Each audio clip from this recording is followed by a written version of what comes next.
सबसे ज्यादा समस्याओं में कौन सी समस्या है आजकल, जैसे आप देख रहे हैं? आजकल सबसे ज्यादा जो समस्या आ रही है वो आ रही है कैंसर की। आपके नाम के आगे लगा हुआ है महाराज और हरकतें कर रहे हैं आप, ये कैसी?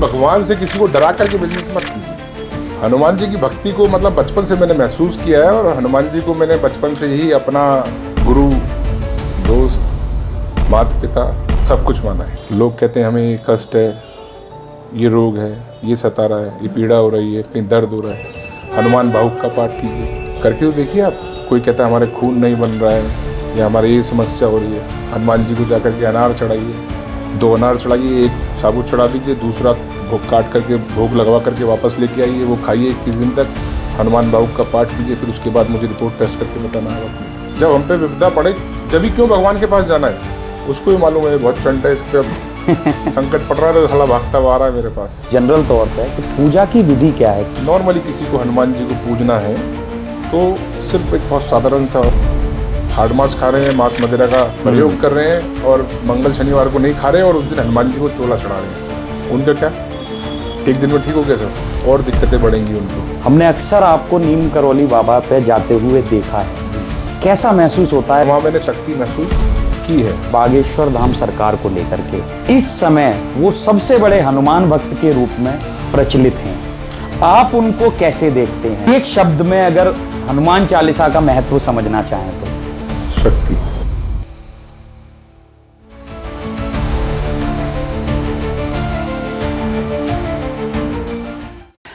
नमस्कार दोस्तों, आप देख रहे हैं सेल्फ डिस्कवरी विद विकास पुरोहित और मैं हूं आपका अपना होस्ट विकास पुरोहित। आज के इस नए एपिसोड में दोस्तों आपका बहुत बहुत स्वागत है। और आज का जो पॉडकास्ट है वो हम करने आए हैं दिल्ली के दिल यानी चांदनी चौक दिल्ली 6 के अंदर। एक बहुत ही प्राचीन मंदिर है जो बहुत से लोगों की आस्था का केंद्र भी है। मैं बात कर रहा हूं दिल्ली के प्राचीनतम मंदिरों में से एक प्राचीन श्री नरसिंह अवतार हनुमान मंदिर की। जी हाँ दोस्तों, इस मंदिर में बहुत से लोग झाड़ा लगवाने, बभूति लेने हर शुक्रवार शनिवार हजारों की संख्या में, लाखों की संख्या में आते हैं और कहीं ना कहीं उनका उस सब चीज़ों का, चाहे वो कैंसर को लेकर के हो, चाहे वो बड़ी से बड़ी बीमारी को लेकर के हो, उस समस्या का निवारण भी होता है। साथ ही साथ ये मंदिर और इसकी मूर्ति जो 300 साल का इतिहास समेटे हुए है, उसकी बहुत सारी कथाएं प्रचलित हैं। इन सभी के बारे में महंत जी ने बड़े ही सुंदर ढंग से आज अपनी बातों को बड़े ही स्पष्ट तरीके से रखा है।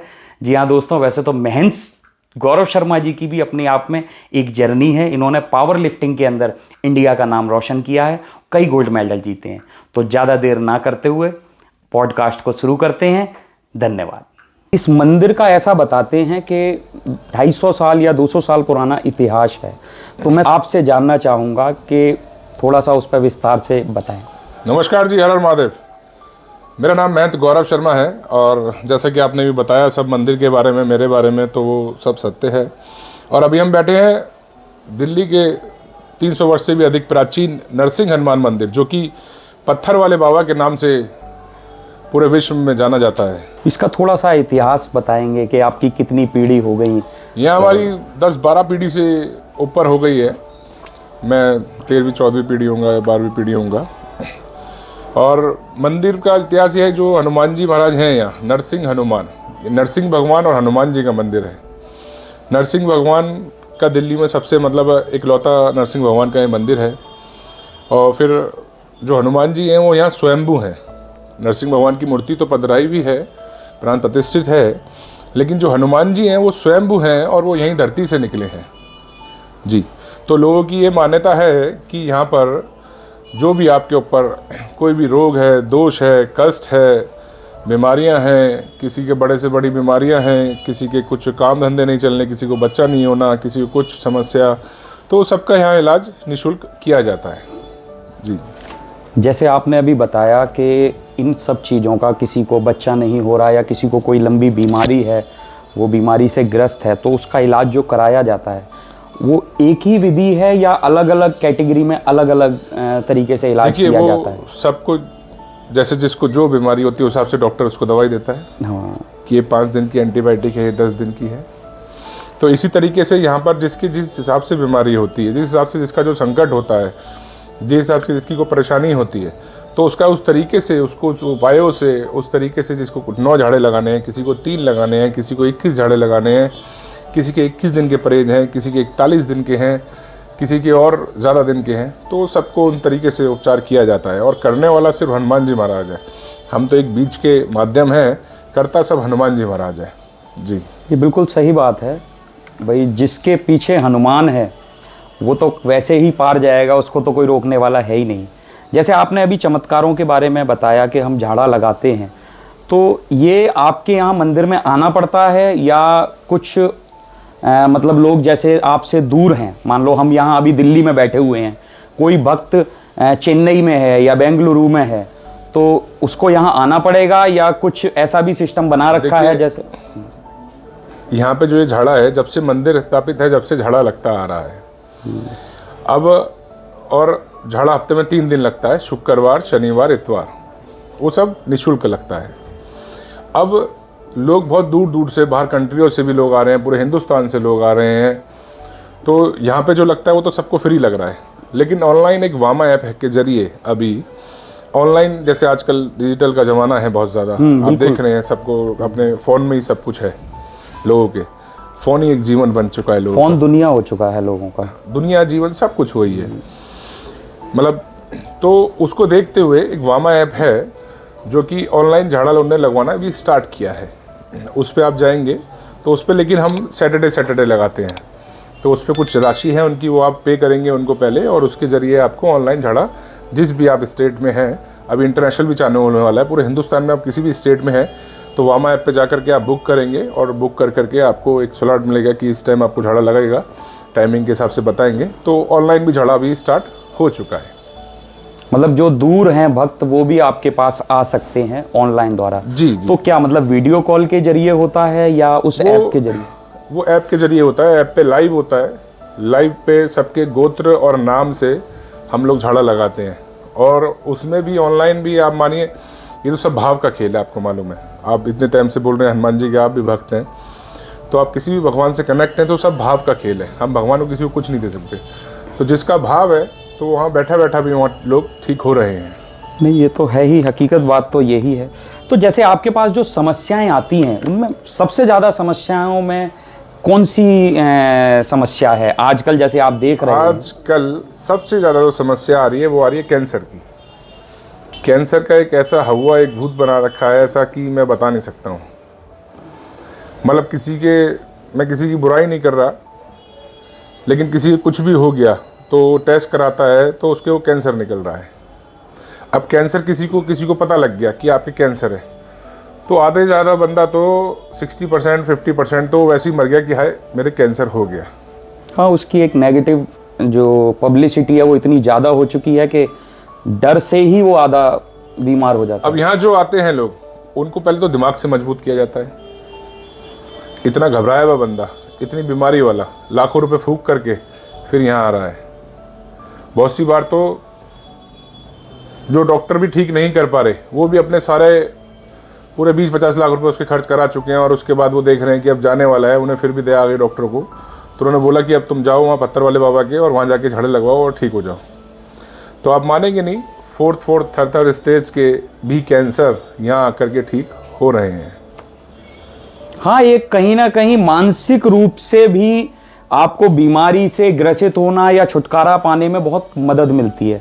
और उसमें जब आध्यात्म जुड़ जाए, कहीं ना कहीं हमारे भारतवर्ष में इतने महर्षि हुए हैं।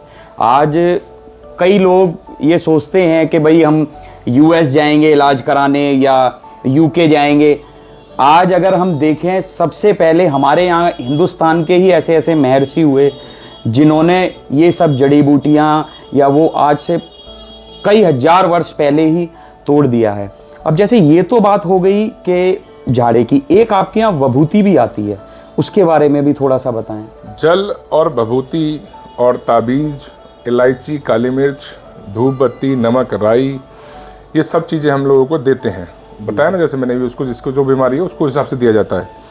तो जैसे इलायची, काली मिर्च होती है, तो सुबह शाम खानी होती है। एक इलायची एक काली मिर्च सुबह खाइए, एक इलायची एक काली मिर्च शाम को खाइए। वो आपके अंदर की नेगेटिविटी को ख़त्म करेगी, आपके अंदर पॉजिटिविटी पैदा करेगी और आपको पावर देगी, आपको आपकी बीमारी से, आपको आपके संकट से लड़ने की। आप जल्दी निकलेंगे। कुछ पाठ बताएंगे हम, वो पाठ करेंगे हनुमान जी के, तो पाठ करने से उसके अंदर शक्ति बढ़ेगी, हनुमान जी की कृपा प्राप्त होगी उसको। तो वो इलायची, काली मिर्च, धूप बत्ती, अगरबत्ती, नमक, राई जो होता है वो चारों तरफ बिखेरना होता है बिस्तर के चारों तरफ, तो वो सब पॉजिटिव करने के लिए होता है उसको। जितना पॉजिटिव होगा उतना जल्दी वो स्वस्थ होगा, ठीक होगा। हाँ, उसकी जो विधि होगी, जब आपके पास जो भी परेशानी लेकर के आएगा भक्त, तो आप उसकी कहीं ना कहीं वो दूर करते हैं। अब इसमें एक महत्वपूर्ण सवाल आ जाता है महाराज जी, कई लोग फाइनेंशियल रूप से कमज़ोर हैं या कहीं ना कहीं वो ऐसी अवस्था में आ जाते हैं कि वो भगवान का ही आश्रय पर आश्रित हो जाते हैं, तो उनके लिए आप क्या बताना चाहेंगे, उनको क्या करना चाहिए ऐसा? देखिए, भगवान भाव का भूखा है। पहली बात तो देखिए, आप जब लाखों रुपए डॉक्टर पे फूंक करके आए, वहाँ से आपको क्या रिजल्ट मिला? जीरो, कुछ भी नहीं, कुछ नहीं मिला। और आप मंदिर में आ रहे हैं लाखों रुपए फूंक करके, और आप चाह रहे हैं फ्री में ठीक हो जाए। आप फ्री में भी ठीक हो सकते हैं, मैं नहीं कह रहा फ्री में ठीक नहीं हो सकते, लेकिन आप भगवान के पास जा रहे हैं। ये नहीं बोल रहा मैं भगवान बोल रहा है आपको कि प्रसाद लेकर के आ, ये लेकर के आ, फूल प्रसाद लेकर के आ, नहीं। लेकिन आपकी एक श्रद्धा, एक भाव होना चाहिए कि मंदिर में भी जा रहे हैं तो कुछ भगवान के लिए लेकर के जाएं, वहाँ चढ़ाएं, कुछ उतारे वगैरह करें, तो उसमें थोड़ा बहुत पैसा जो है वो खर्च होता है। जहाँ लाखों रुपए फूकिया है वहाँ हज़ारों रुपये तो भगवान के ऊपर कर सकते हो आप। बिल्कुल सही बात। और वो लाखों रुपए आपके काम नहीं आए, ये हज़ारों रुपए आपके अभी करे हुए पता नहीं कब काम आ सकते हैं। और ये नहीं कि अभी नहीं आ रहे, कर्मों का फल तो देखो सबको भोगना पड़ेगा। मैं हूँ, आप हूँ, कोई हो, वो भोगना पड़ेगा, मैं उससे पीछे नहीं। लेकिन आप भगवान को पकड़ लोगे तो वो आपका कठिन रास्ता बहुत आसान बना देगा। सारा खेल भाव का है, भाव का है। आप जिस भाव से आओगे, आपको लगेगा कि मैं ठीक होऊंगा या मेरी ये परेशानी जल्दी से आसानी में बदल जाएगी और मैं इस दुख से सुख की तरफ बढ़ूंगा, तो वो भाव पहले आपके मन में होना चाहिए जी, कि भाई मैं इससे निपटारा लूं, तब आप आगे पहुंच पाओगे। फिर क्या है कि फ्री में भी ठीक हो रहे हैं, जिसके बाद कुछ नहीं है तो उसको हम अपनी तरफ से भी सब, जल भभूत के तो कोई पैसे है नहीं, झाड़े के कोई पैसे नहीं हम किसी से मांग रहे, नारियल के उतारा करवाते हैं, घी तेल लगाने को देते हैं। अब किसी के पास नहीं है पैसे तो सब मंदिर की तरफ से उसको फ्री दिया जाता है। लेकिन अब मंदिर भी सबको फ्री नहीं दे सकता है। हाँ, एक लिमिटेड ही उसका सिस्टम बन पाएगा, आप समझिए ना। या तो मंदिर के पास हो, हजारों करोड़ का ट्रस्ट हो, तो मैं वो भी फ्री करने को तैयार हूँ, मेरे को कोई दिक्कत नहीं है। या तो धर्म का पैसा मैं तो धर्म में लगाने को तैयार हूँ, मुझे कोई दिक्कत नहीं है। आप वैसे भी मेरे काम देखते रहते होंगे, जितना चढ़ावा आता है उसका 80-90% पाठ पूजाओं में धर्म कर्म में ही लगता है। सेवा भी आपकी यहाँ और मंदिरों का हिसाब नहीं है कि सब इकट्ठा करना है और गाड़ी घोड़े बिल्डिंग बनानी है, नहीं। यहाँ तो धर्म का मेरा जो भाव है, मेरा वो ये भाव है कि धर्म का पैसा धर्म में लगना चाहिए। पैसा वैसा कुछ साथ नहीं जाना, सब यहीं रह जाना है। बिल्कुल सही बात। आपका भाव, आपकी भक्ति साथ जाना ही है बस। तो फ्री में भी लोग ठीक होते हैं और हो रहे हैं बस। नहीं, ये बहुत ज़रूरी बात है कि जो वास्तव में आर्थिक रूप से कमज़ोर हैं, उनकी सहायता के लिए आपका ट्रस्ट पूरी मदद कर रहा है। फिर मैं कई लोगों को देखता हूँ, वो लोगों को लाखों रुपए वहाँ डॉक्टरों में फूकिया है और यहाँ पे आकर के वो कहते हैं महाराज जी हम पे तो पैसे ही नहीं है। तो वो थोड़ा सा मुझे गलत लगता है। मैं अपने लिए, मेरी कोई फीस नहीं है, मैं अपनी फीस रखना चाहूँ, लोग मेरे से मिलने के 20-20, 25-25 हज़ार रुपये, 10-10 हज़ार रुपये देने को तैयार है अपॉइंटमेंट लेने के लिए कि महाराज जी से मिलवा दो। लेकिन मेरी कोई फीस नहीं है। मैं एवरी ट्यूसडे बैठता हूँ, हर मंगलवार को बैठता हूँ, जितना भी होता है 50 लोग 100 लोगों से मैं मिलता हूँ, उनकी समस्याओं का हल निकालने में मैं पूरी उनकी सहायता करता हूँ। और उसमें भी कई लोग आते हैं तो जिससे जो बनती है, जी गरीब आदमी हम पे कुछ है नहीं, तो आप मानिए कोई भक्त बैठा है कि उससे मैंने बोल दिया भाई 5,000 रुपये तू इसको दे दे, 10,000 रुपये तू इसको दे दे, मैं वो भी सब कराता रहता हूँ। लेकिन मेरी भी एक लिमिट है, समझिए आप। अच्छा, जैसे आप यहाँ धार्मिक गतिविधियों में जितने आगे रहते हैं, हमने कई जब रिसर्च कर रहे थे आपके ऊपर, आपका सेवा भाव भी बहुत देखा वहाँ पर। कई बार आप कंबल बांटते हैं, कई बार आप भंडारे का आयोजन करते रहते हैं। जैसे हम अभी भी आए हैं तो आपके यहाँ भंडारा चल रहा है, थोड़ा सा इसके बारे में भी बताएं।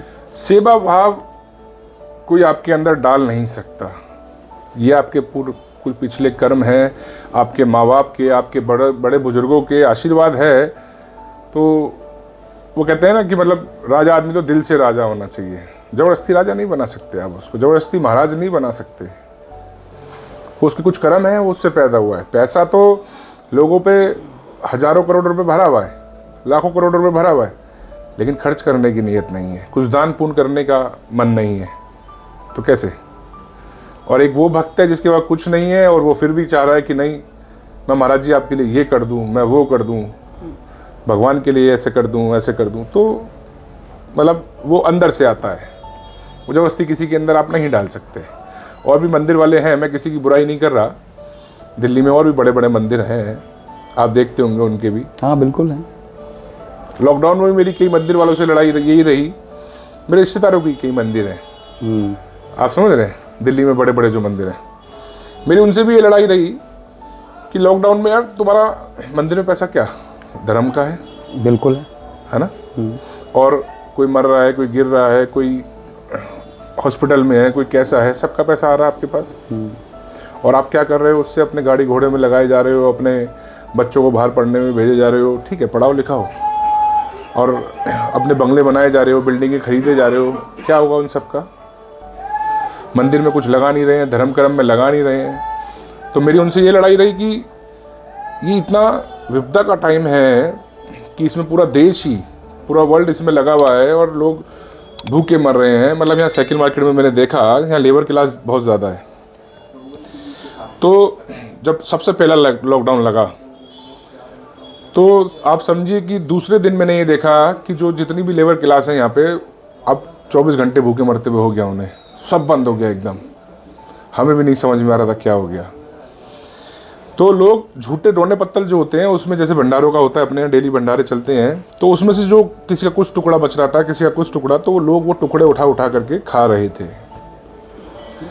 क्या परिस्थिति होगी। और वो देख के मुझे मेरा मन इतना रोया कि आप मानिए कि उस टाइम कुछ हलवाई घर में भी हमारे कोई लेबर वगैरह, कोई हलवाई वगैरह नहीं थे यहाँ पे, महाराज वगैरह नहीं थे, सब कुछ बंद ही हो गया था एक तरीके से। सब बंद हो गया था, सब चले गए थे। तो मैं अकेला ही लग करके, मेरे परिवार लग करके, ऊपर भंडार घर में जितना भंडार भरा हुआ था वो सब मैंने बना बना करके स्टार्ट किया कि पहले 200 आदमी, 500 आदमी, 1000 आदमी, तो वो डेली 1000 से 1200 आदमी का कितने महीने तक यहाँ पे प्रसाद बटा, वो आप नेट पे जाकर के भी मेरा देख सकते हैं। कोई ऐसा मीडिया का चैनल नहीं, टाइम्स ऑफ इंडिया ने फ्रंट पेज पे भी मेरी स्टोरी लगाई थी कि एक महंत, एक वर्ल्ड चैंपियन ऐसा भी जो कुछ ना सोचते हुए लोगों की मदद में लगा हुआ है। मैं अपनी तारीफ नहीं कर रहा हूँ, लेकिन जो लोगों ने छापा वो मैं बता रहा हूँ। हमने देखा है वो सारा, हमने रिसर्च किया है आपकी उस जर्नी के बारे में भी, तभी मेरा एक प्रश्न था कि सेवा भाव में भी आप बहुत आगे हैं। और 7वें 8वें दिन जब ऊपर ख़त्म हो गया सब, क्योंकि सब एक लिमिट में रखा था, जब सब खत्म हो गया तो हमारे पिताजी बोले, बेटा अब हम क्या खाएंगे, कैसे घर का कैसे चलाएगा सब? मैं कहा तुम पहले ये भी बचा हुआ एक दिन का भी ये भी बांटने दो, घर का तो हनुमान जी महाराज अपने आप सोचेगा हमारा। हाँ पहले जो है उतना चलने दो, आएगा वो ऊपर वाला अपने आप देगा। जब हम अपने आप आएगा, भगवान की शरण में हैं तो वो तो आएगा ही आएगा। तो आप मानेंगे नहीं, ऐसे ऐसे लोग जुड़ गए हमारे साथ कि जी मैं इतने लोगों का खाना भेज रहा हूँ, मैं इतने लोगों का खाना भेज रहा हूँ, बस महाराज जी आप बांटिए, आप बहुत अच्छा कार्य कर रहे हैं। और वो सिलसिला बढ़ता गया। एंड में लोग, फिर लॉकडाउन भी खुल गया, खाना फिर भी बढ़ता रहा, लोग परेशान हो गए कि महाराज अब तो बंद कर दीजिए, भर चुका है हमारा खा के, समझ रहे हैं। और ये नहीं कि कुछ भंडारे भी आप मेरे देखेंगे, मेरे क्या महादेव करवाता है सब मुझसे, भंडारे भी आप देखेंगे महादेव जो करवाता है यहाँ पे, वो कुछ भी ऐसे नहीं कि सिर्फ सब्जी पूरी बट रही है या दाल रोटी बच रही है। मतलब शाही पनीर चावल हो गए, कड़ी चावल हो गए, मलाई कोफ्ता नान हो गए, और ऐसे अलग अलग। अभी 1 तारीख को भी पूरी दूध की कढ़ाइयाँ लगवाई हुई थी और उसमें भी पूरा भर के मेवा वेवा डाल करके। मतलब मेरा मानना है कि जो हम खाते हैं उससे बढ़िया हमें दान पुण्य करना चाहिए। हाँ कई लोग यहाँ पर बचत करते हैं, खुद तो खाएंगे अच्छे अच्छे माल, और मंदिर में आएंगे भगवान के पास, या महाराज को कुछ देना होगा या पंडित को कुछ देना होगा, तो वहाँ कहेंगे भाई सबसे सस्ते वाला दे दे, वो दान तो करना है हमें। अबे कैसा दान लगेगा तेरा, ये नहीं लग पाएगा, लगेगा ही नहीं वो दान। जहाँ ये भाव आ गया वो दान लग ही नहीं सकता। ये आप बहुत अच्छी बात कह रहे हो। करे ही मत। किसने बोला आपको करने को? बोला है आपने, आपको किसी ने करने को? मत करो, इससे बढ़िया दान। दान पुण्य कुछ करना है तो आप समझिए, जो आप खाते पीते हैं, जो आप यूज़ करते हैं, जो आप कपड़े पहनते हैं, जो आप जिस ब्रांड के पहनते हैं, आपको दान करना है तो उससे बढ़िया ब्रांड के कीजिए। जो आप खाते हैं उससे बढ़िया भोग बनाइए भगवान का मेरे, फिर भोग लगाइए। ये वो बात हो गई, करोड़ों रुपए की शादी कर रहे हैं और मेन काम जो करा रहा है 7 फेरे, उस पंडित जी से लड़ाई कर रहे हैं 11,000 रुपए के लिए। मेन काम जो कर रहा है, जो 7 फेरों में इतने भगवान देवी देवताओं को बुला करके विराजमान करेगा और बाकी सब तो आडंबर है। 7 जन्मों का बंधन बांधेगा, उसी को तुम 11,000 के लिए लड़ रहे हो। अरे पंडित जी 5,000 ले लो ना। अबे यार ये क्या मतलब है? पंडित जी को पागल समझाएगा क्या? पंडित जी के खर्चे नहीं है क्या? पंडित जी का क्या काम धंधा है? अब देखा जाए, इसको एक अपनी लैंग्वेज में बोलूं मैं, तो पंडित जी का बिजनेस तो वही है ना। बिल्कुल वही है, बताइए। बिल्कुल वही है। तो करोड़ों की शादी कर रहे हैं दिखाने के लिए, पंडित जी से 11,000 में लड़ाई कर रहे हैं। भाई करोड़ों की शादी कर रहे हैं तो पंडित जी को भी 1,00,000 सवा लाख रुपए दीजिए, पंडित जी भी अच्छे से आशीर्वाद देते हुए जाए आपको। नहीं, बिल्कुल सही बात है। ये तो बल्कि मैं पूछना चाहता था आपसे कि आजकल लोगों का जो भाव है वो पंडित जी के लिए पंडित को देना है, मतलब इस तरीके के जो ये आते हैं, तो क्या उनका दान लगेगा? मैं तो बोलूँगा कि नहीं लगेगा। अब किसी को बुरा लगे आपके दर्शकों को तो ठीक है, नहीं, सच्चाई आनी चाहिए लेकिन सामने। जो सच है मैं तो वो बोलूँगा। अब जैसे आपने अभी बात की पैसों की और इन सब की, हम न्यूज़ में आमतौर पर सुनते रहते हैं कि बांके बिहारी मंदिर में ये बहुत ज़्यादा इन सब सिस्टमों पे काम किया जाता है, पैसे लेना, वीआईपी दर्शन। इससे आप धर्म के लिए कैसे देखते हैं? देखिए, मैं किसी को गलत नहीं बोल रहा, लेकिन हाँ, हर चीज़ का एक सिस्टम होना चाहिए। ठीक है, वो वहाँ के ब्राह्मणों का, मैंने जैसे भी बताया, धंधा है, काम है, बिजनेस है, लेकिन कभी भी भगवान से किसी को डरा करके बिजनेस मत कीजिए। अब मुझे भी कमाना चाहूँ, मैं महीने के लाखों करोड़ों रुपए यहाँ कमा सकता हूँ। क्या है, लोगों को डराना तो है मुझे। 4th स्टेज के कैंसर वाले आ रहे हैं, मैं भी उनको डराऊंगा और पैसे हटने चाले कर दूँ। कहाँ लेके जाऊँगा पैसा? मैंने बताया ना आपको। बिल्कुल सही बात। कहाँ लेके जाऊँगा? और जो मेरा मालिक है महादेव, हनुमान जी महाराज, उसको क्या जवाब दूंगा मैं? तो ऐसा लालच करना ही नहीं। जो लोग ये कर भी रहे हैं मंदिरों, मेरी भी हाथ जोड़ के उनसे भी ये विनती है कि भगवान के नाम से मत कीजिए। भगवान को देना होगा, आप मानिए, आप उसके भाव में, भक्ति में लगे रहने दीजिए। आपको कहाँ से देगा, कितना देगा, कब देगा, आप खुद ही मतलब संभाल नहीं पाओगे, पागल हो जाओगे। और जहाँ आप ये चिंदी चोरियों में लगे रहोगे, आपका कभी घर नहीं भर पाएगा, कभी घर नहीं भर पाएगा, कभी आप पूर्ण हो ही नहीं पाएंगे। हमेशा आप वही 500,000 के चक्कर में लगे रहेंगे और ऐसी ज़िंदगी निकल जाएगी। और फिर आने वाले टाइम में आपके बच्चे भी आपको नहीं पूजेंगे और उनको भी वही आदत लग जाएगी 500,000 की। आपके नाम के आगे लगा हुआ है महाराज, और हरकतें कर रहे हैं आप, ये कैसी? आप समझ रहे हैं? हाँ, धार्मिक गतिविधियों के अंतर में ये सारी चीजें नहीं होनी चाहिए, क्योंकि ऊपर वाला तो सब देख रहा है ना, भगवान तो सब देख ही रहा है। आप उसकी गद्दी पे, उसकी पीठ पे बैठ करके एक ऐसा सिस्टम बनाओ कि सबके लिए बराबर हो। सबके लिए बराबर। देने वाले तो बहुत हैं, कभी धर्म के नाम पे तो कमी होती ही नहीं है। आप किसी भी चीज का नाम रख दो, वो तुरंत हो जाता है। अब बात करते हैं थोड़ा सा, एक जनरल क्वेश्चन मैं बीच में डालूंगा, क्योंकि अभी आपने जिक्र करा पिताजी का, तो मैं आपसे पूछना चाहूंगा इस बात को कि माता पिता का जीवन में क्या महत्व है? उनसे बड़ा तो कुछ नहीं है। वही आपके भगवान हैं, वही आपके दोस्त हैं, वही आपके गुरु हैं, वही आपके सब कुछ हैं। और मेरा मानना है कि जब तक है संभाल लो उनको,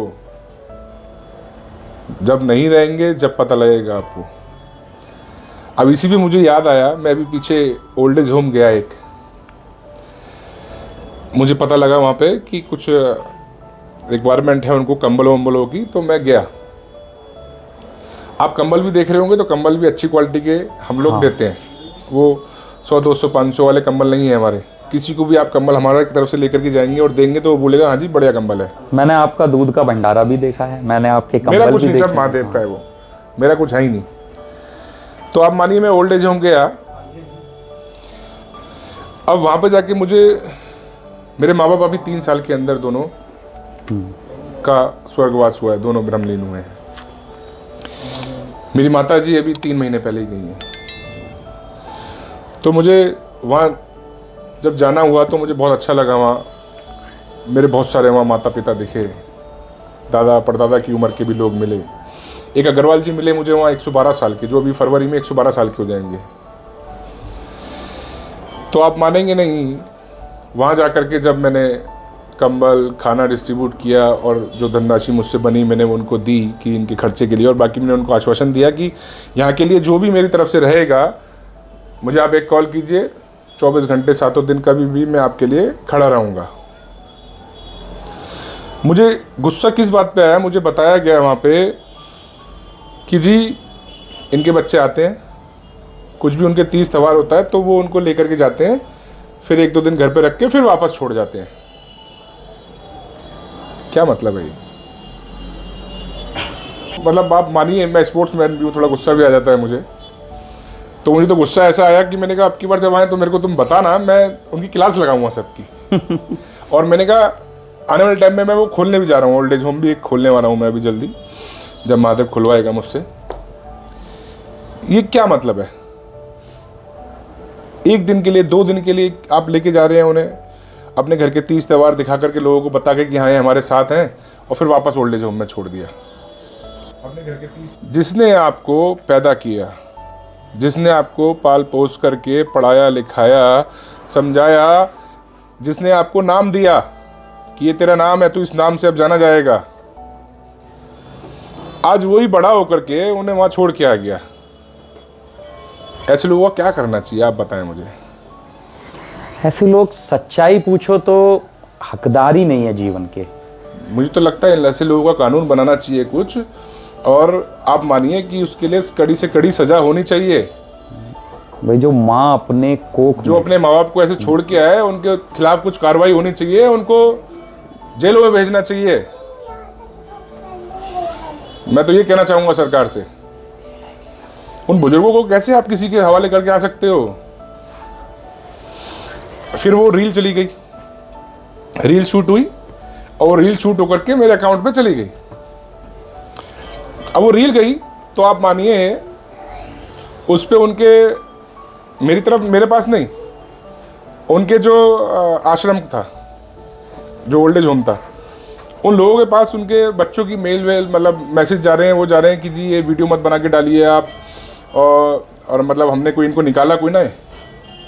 अच्छा, मतलब आपने जो रील डाली होगी उसमें जो उनका फोटो आया, हाँ, उससे उन्हें तकलीफ हो रही है। उससे उनको तकलीफ हो रही है क्योंकि वो रिश्तेदारों को उनके पता लग रहा है कि ऐसे ऐसे इनके माँ बाप इन्होंने यहाँ छोड़ रखे हैं।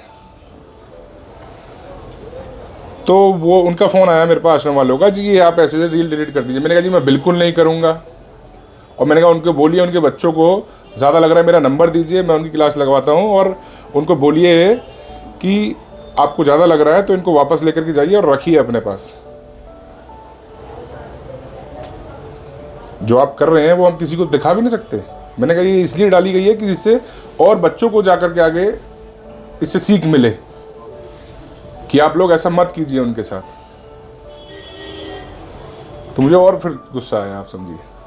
जिस माँ बाप ने उन्हें पाला पोसा बड़ा किया, उन माँ बाप को रखने की उनके पास जगह नहीं है। और जब उनको दिखता है कि कोई सेवा करने आया है तो वो भी तकलीफ हो रही है कि दुनिया को भी पता ना लगे, हमारे रिश्तेदारों को भी पता ना लगे कि हमारे जो माँ बाप हैं वो हमारे साथ नहीं रह रहे। ये हमारी सभ्यता कहाँ जा रही है।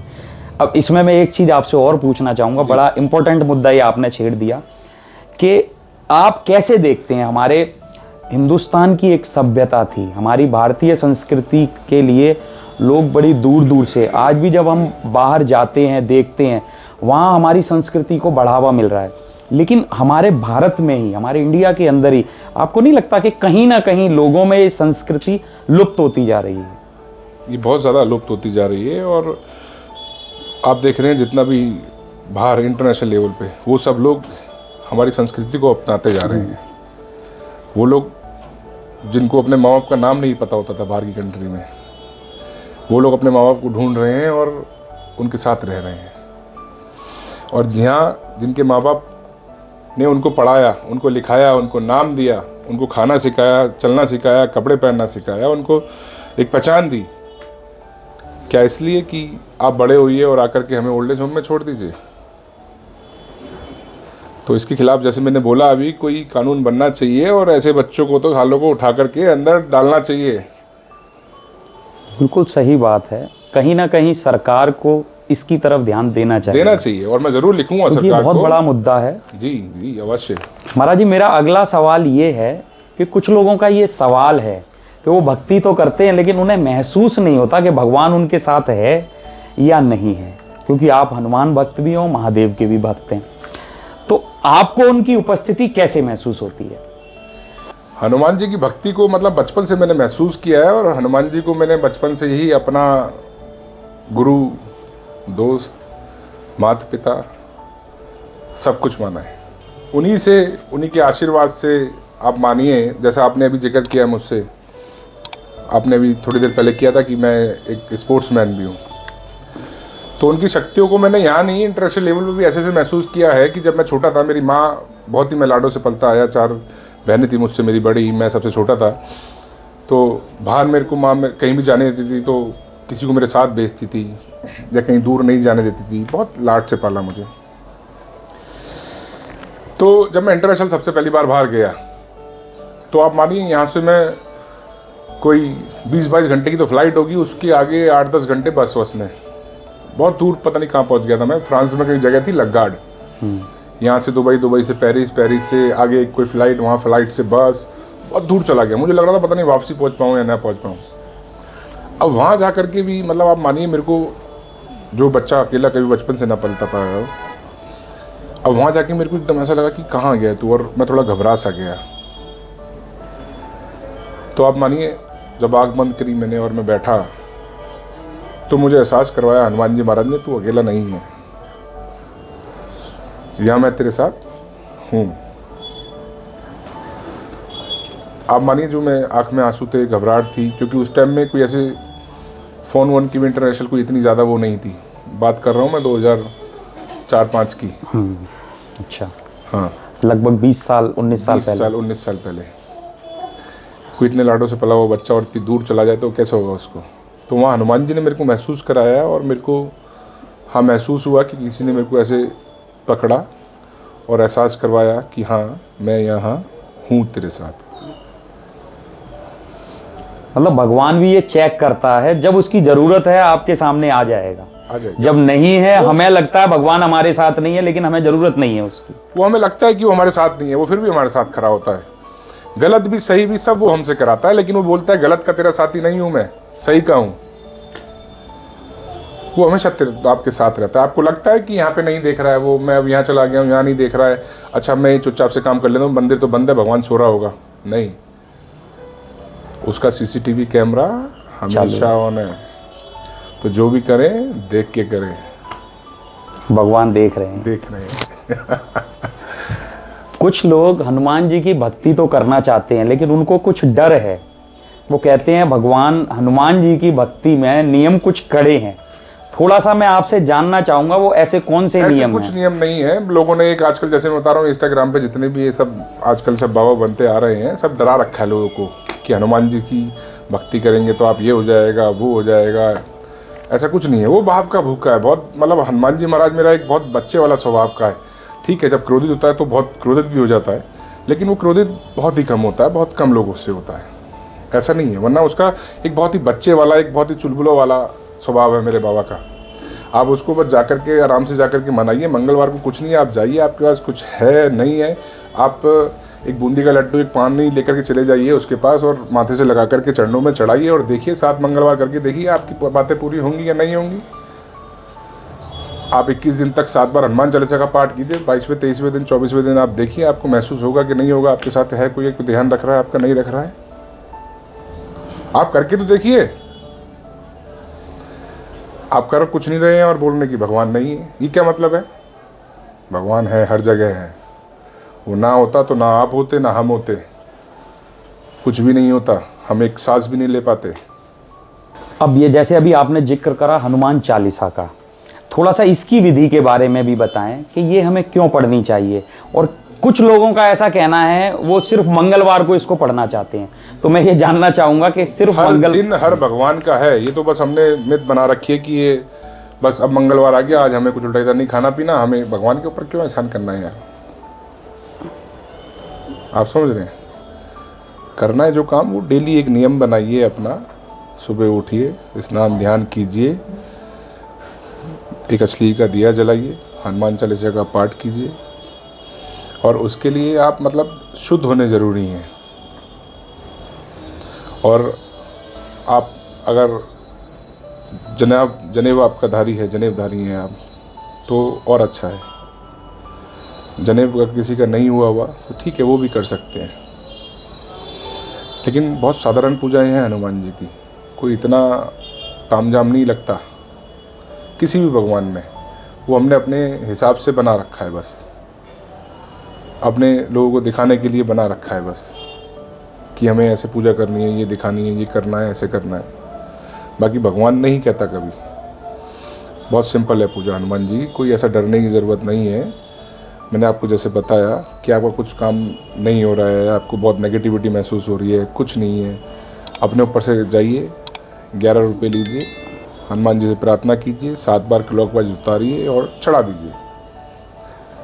41 दिन तक चढ़ा के देखिए, आपके सभी कार्य ना बनने लग जाएं तो। लोग कहते हैं हमें ये कष्ट है, ये रोग है, ये सता रहा है, ये पीड़ा हो रही है, कहीं दर्द हो रहा है, हनुमान भावुक का पाठ कीजिए, करके तो देखिए आप। कोई कहता है हमारे खून नहीं बन रहा है, या हमारे ये समस्या हो रही है, हनुमान जी को जाकर के अनार चढ़ाइए, 2 अनार चढ़ाइए, एक साबुत चढ़ा दीजिए, दूसरा भोग काट करके भोग लगवा करके वापस लेके आइए, वो खाइए 21 दिन तक, हनुमान भावुक का पाठ कीजिए, फिर उसके बाद मुझे रिपोर्ट टेस्ट करके बताना आप अपनी। तो सब साधारण उपाय हैं, कोई ऐसा तामझाम नहीं है। एक और चीज है मार्केट में, पता नहीं ये मिथ है या क्या है, ऐसा कहा जाता है कि हनुमान अष्टक और बजरंग बाण, इसको आपको सिर्फ विपदा में ही, जब आपका कष्ट बहुत ऊपर हो जाए तभी इसको पढ़ना चाहिए। इसमें कितनी सच्चाई है? इसमें कुछ सच्चाई नहीं है, लोगों ने अपने हिसाब से बना रखा है। आप उसको पढ़ते रहिए ना, कष्ट आएगा ही नहीं ना। मैंने बताया ना, अगर वो ज़्यादा भी होगा तो वो आप वो पाठ करते रहेंगे तो वो बहुत छोटे में टल जाएगा। आने ही क्यों देना है? जब हम पे विपदा पड़े जब ही क्यों भगवान के पास जाना है? आप समझे ना, बिल्कुल। जब आप नॉर्मल भी चल रहे हैं तो आप भगवान को भूल गए, आप पे कुछ विपदा पड़ी तो आओ जाओ हनुमान जी के पास, जाओ मंगलवार को। उसको भी मालूम है बहुत चंट है, इस पे अब संकट पड़ रहा है तो हला भागता हुआ आ रहा है मेरे पास। वैसे नहीं था इसको, वैसे इसको मैं याद नहीं था। ये बचपन से कितने हम किस्से देख चुके हैं, लोग आए, ठीक हुए और गायब हो गए। 2-4 साल में जब दोबारा परेशानी हुई फिर आ गए, अरे महाराज जी महाराज जी महाराज जी, तो हमें पता लग जाता है। तो जब आप पे संकट, आप एक बहुत अच्छी लाइफ चल रही है आपकी, बहुत पूरी लग्जरी लाइफ चल रही है, पूरी लाइफ में सब अच्छे से चल रहा है, आपके हिसाब से चल रहा है, उस टाइम में भी भगवान को बुरे टाइम से भी ज़्यादा पूजिए, तो आपका जो बुरा टाइम आने वाला होगा वो आपको पता ही नहीं लगेगा। हाँ, आपको कोई बता सकता है या बाद में आपको पता लगेगा कि अरे ये तो मेरा वो टाइम था और मुझे पता भी नहीं कैसे निकल गया। तो संकट में ही पूजना भगवान को जरूरी, अच्छे टाइम में पूजिए तो संकट आएगा ही नहीं।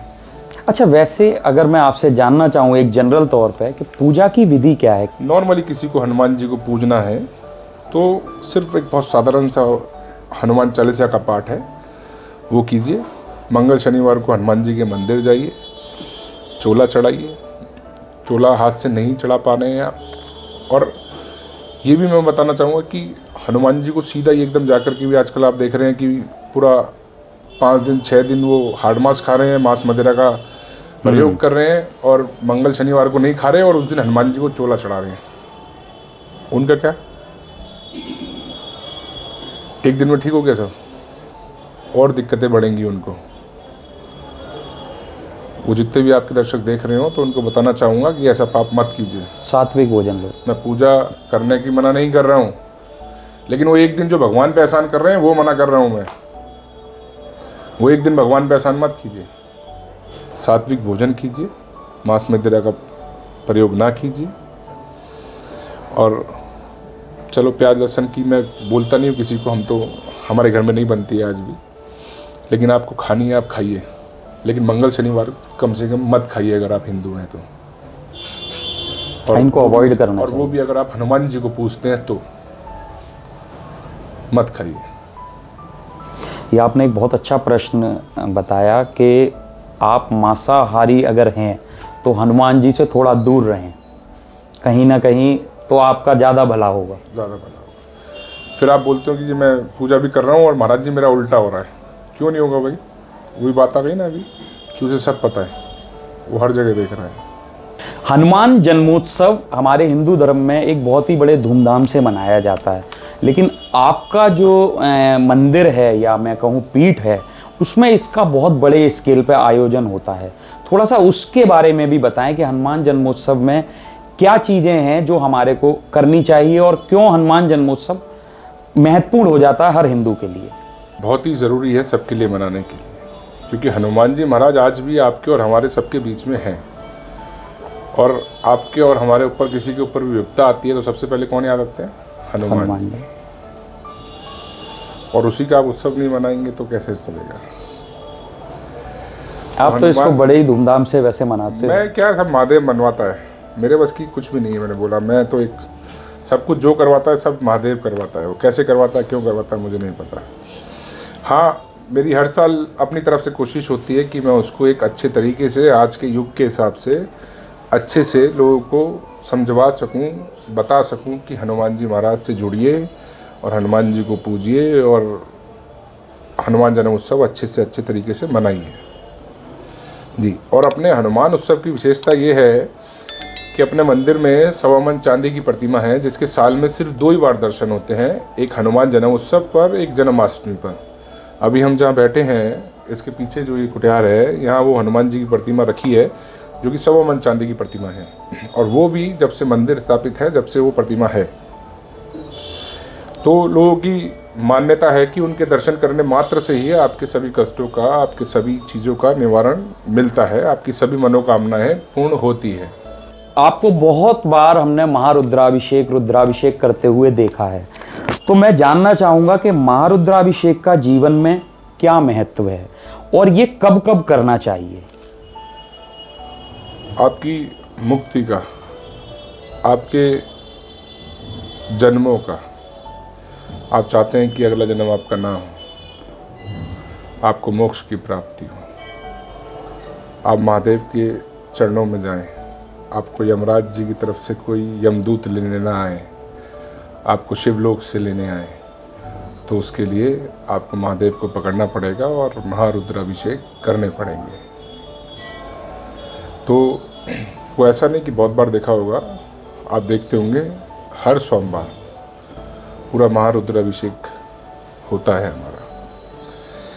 और कभी कहीं मंदिर में होता है, वरना यमुना जी की घाट पर पार्थिव शिवलिंग बना करके प्राण प्रतिष्ठा करके वो वहाँ किया जाता है।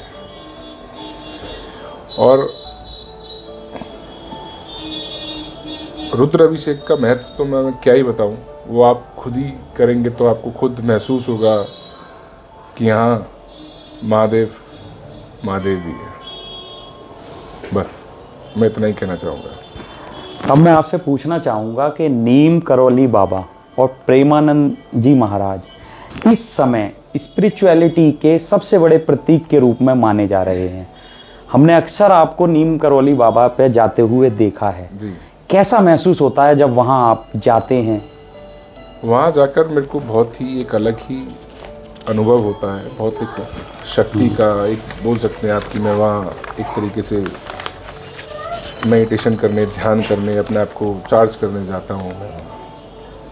वहाँ जो मंदिर के प्रमुख हैं उनसे हमारा बहुत प्रेम है, तो जाता हूँ, बहुत मान सम्मान देते हैं वो। और मेरा मानना है कि मैं तो चाहता हूँ हर महीने जाऊँ, लेकिन फिर भी साल में 2-4 बार मैं वहाँ चला जाता हूँ। और वहाँ मैंने शक्ति महसूस की है कि हाँ वहाँ शक्ति है।